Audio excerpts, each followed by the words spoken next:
Semangat pagi. Baik, pembahasan kita hari ini bagaimana larangan pra-peradilan bagi tersangka yang masuk daftar pencarian orang.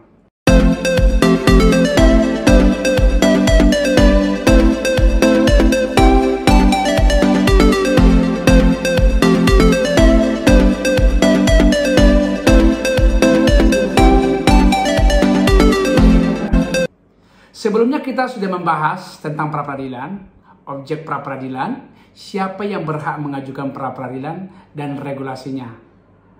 Kita dapat bisa melihat atau menonton di konten kita sebelumnya. Kita sudah membahas tentang tahapan acara pra-peradilan. Berdasarkan ketentuan pasal 1 angka 14 Undang-Undang Nomor 8 Tahun 1981 tentang hukum acara pidana, ya, yang menyatakan bahwa tersangka adalah seorang yang karena perbuatan atau keadaannya berdasarkan bukti permulaan patut diduga sebagai pelaku tindak pidana atau delik. Ya, bukti permulaan di sini sudah sangat jelas. Di KUHP tidak diatur secara limitatif, ya, tetapi dengan adanya putusan Mahkamah Konstitusi nomor 21 tahun 2014 yang menyatakan bahwa bukti permulaan dan bukti yang cukup harus dimaknai tidak lebih dari 2 alat bukti sebagaimana diatur dalam pasal 184 KUHP. Apabila itu sudah terpenuhi, minimal 2 alat bukti, maka dikatakan sebagai tersangka.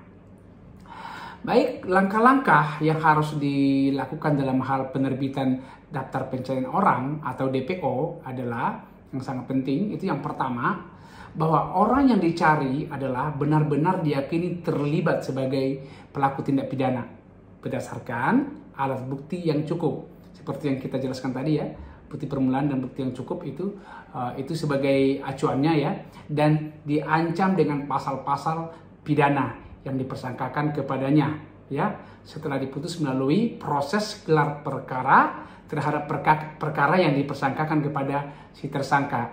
Jelas dalam hal sedang dilakukan proses penyidikan. Itu yang benar-benar harus dipastikan untuk langkah-langkah penerbitannya.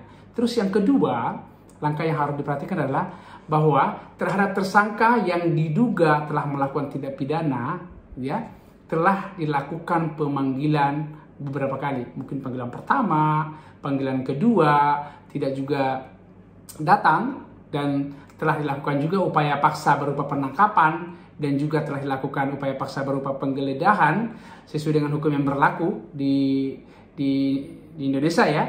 Tidak juga tersangka tidak berhasil ditemukan. Nah, setelah itu boleh, itu langkah-langkah yang kedua.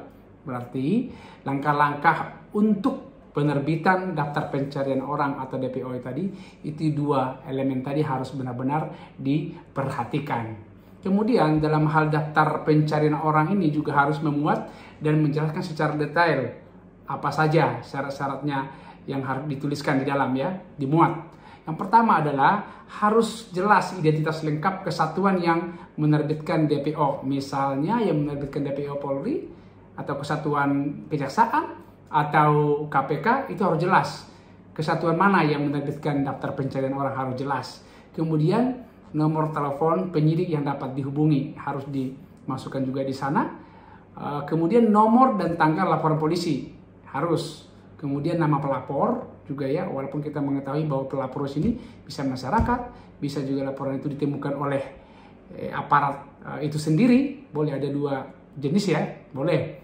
Kemudian uraian singkat kejadian perkara yang dipersangkakan tadi harus dibuat uraian singkatnya, apa kira-kira.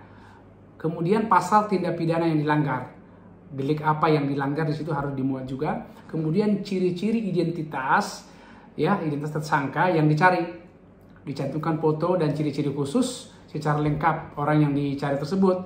Misalnya nama, umur, alamat, pekerjaan, tinggi badan, ya, warna kulit, jenis kelamin, kewarganegaraan, rambut, hidung, sidik jari, dan lain-lain, itu semua harus dilengkapi, ya.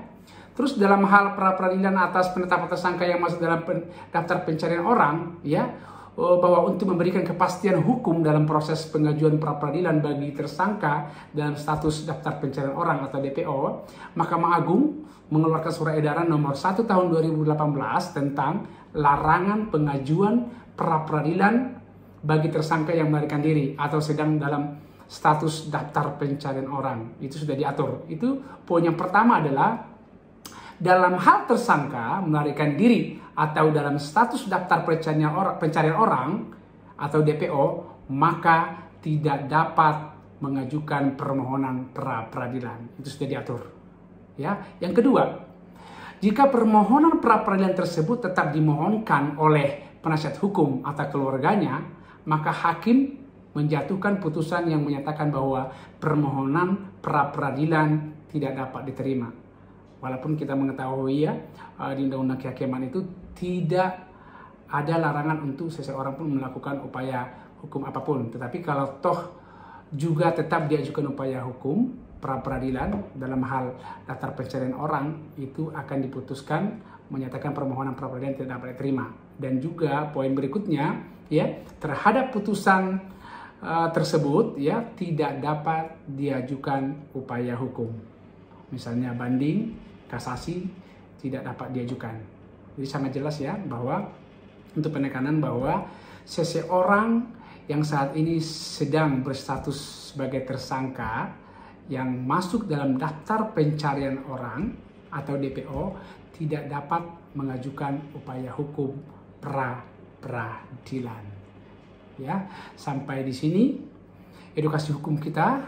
Semoga bermanfaat bagi kita semua. Salam sukses.